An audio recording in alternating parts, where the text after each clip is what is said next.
Hello and welcome to a very special video. Today, let's talk about the quality control problems that seem to be creeping up with good old GW. Because, hey, why not dance on their grave a little bit? It's not their grave, it's a figure of speech. Good lord, people, relax. Regardless, first we had Titus from the 500 Worlds thing they've been pushing, and that kit having, tragic, almost legendarily bad mold lines. Almost offensively bad mold lines that made the first push for plastic battle tech look tame and manageable, somewhat cute, as a slight problem. If you've dealt with those kits from that first big box, you know what I'm talking about. But then we move into the Dark Elder Maelstrom box, which apparently is missing an entire kit or part of one. And they, in Games Workshop, instructing the third parties to simply destroy the whole thing, which I believe gives light to both myself with my cost of the materials video and also Northern Exile, amongst a few others out there, who said effectively the price for which Games Workshop is charging is ridiculous. That this plastic that they told the stores to simply destroy and that they would refund, isn't really that expensive to produce. It's not really that expensive. And if you're going to try to argue that the mold cost X amount of money, for a company, that's the first run of the mold. Everything else after that's Gucci, my friend. You don't have to really worry. The thing is, Games Workshop, if you haven't watched that video, effectively for these guys, they're plastic, charge like the plastic was made out of lead, which is absolutely insane. I did do some of that research myself, and as Northern Exile said, they pay more to produce the boxes than they do the models. Effectively, I think the last tactical Space Marine kit cost somewhere around $1.75 in material to produce after you had the mold. And considering how long they've been running that mold, you can guess how it's basically pennies they're paying for individual kits effectively. But I think this really does kind of speak to something, is that as Games Workshop continues to go down its path of becoming more and more a corpo and more towards the idea of trying to convince something like, well, Amazon to buy it, they're letting things slip. They're allowing cost cutting. They're more concerned with how to cheapen their cost and increase yours than they are in maintaining a good reputation, a viable product, or maintaining a customer base. And in fact, their customer base, from my experience and from what I know, they're more interested in bringing someone in the door, selling them something, and then getting them out that door and never seeing them again. They compare themselves to a boutique lingerie store.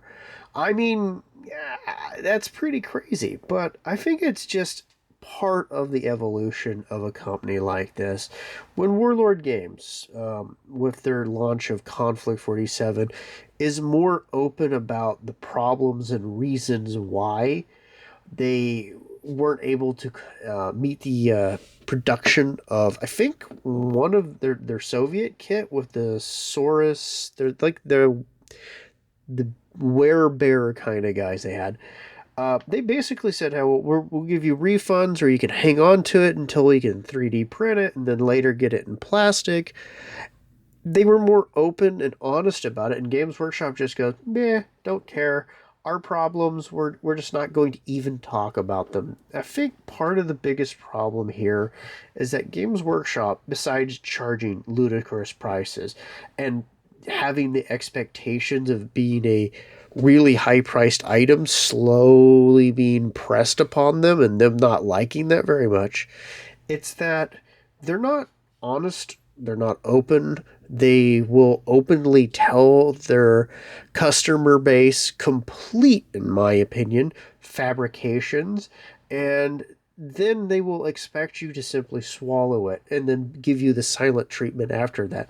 as opposed to being honest. I'll bring up the female custodes. If they had said, hey guys, look, this is a new thing. It's not been in any of the previous lore. We're changing the lore. We hope that you'll understand and maybe it'll be a thing, but otherwise, hey, that's just how it is. I think as much as it would have upset people and a lot of people would have been irritated, it would have defanged the argument that people were like, well, you're gaslighting about the reality. Now, for me, I don't trust a company that will openly mislead, in my opinion, a their customer base, but that's just me because I have standards. But the thing is, I think this is going to become a bigger and bigger trend with Games Workshop, and I caution people, wait till something comes out, see what the quality is, see if it's something you actually want. Put off a purchase for a month or two.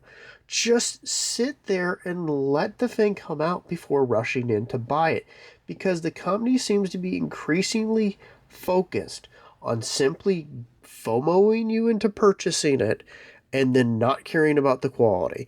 And they're really selling you something that doesn't really cost them that much money for boutique prices. So I'm just trying to go, hey, even if you're going to buy it, even if you're going to buy it, sit back, especially with these quality problems they're starting to have. And I guarantee you a bunch of them are going to crop up with this next edition they're going to do. Sit back, wait a little while, see what happens, see what the issues are, and just save yourself a potential purchase you might regret. And even if you're going to purchase it no matter what, then you at least know what to avoid, or you wait till they correct the problem.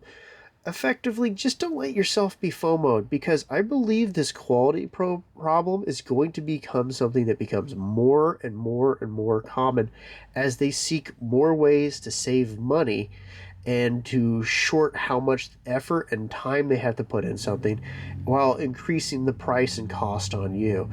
At this point, I just don't understand why Games Workshop even sells multi-part models. They're increasingly moving towards selling you effectively monopose, mono loadout units. There's a large portion of the fan base who seems to really kind of just want no options. They want Magic the Gathering in miniature form. And I just go, why even waste our time in this regard? Why not just sell the fully assembled model? Well, again, there's a really simple reason. Battletech sells you them, but they have to pay people to assemble these. And I know they do it in China. And that's the way they save their money. But the thing is, Games Workshop, they produce their stuff, at least their plastic, in the UK. They're not going to pay a single damn person to stick these models together and sell them to you because they don't want to pay that person. They'd rather charge you a boutique price for a piece of plastic that does not cost nearly what they're asking for. But even then, even if you disagree with my opinions and my thoughts on it, with these quality control problems, I urge you, please, even if you know you're going to buy it, wait and see what happens. Do not put yourself in a position to buy a product that's broken, that doesn't meet quality control standards, or is, in fact, not even complete or capable of doing what you want. Plus, you might find something that you actually prefer to spend your money on at that time. Who knows? Maybe you take your wife or your whatever out for a meal, you invest towards a vacation, whatever. Just hold off for a little while when you see a purchase, something you want to purchase, and see if it's something you actually want to put the money on. Till then, guys, have a wonderful day. Bye bye.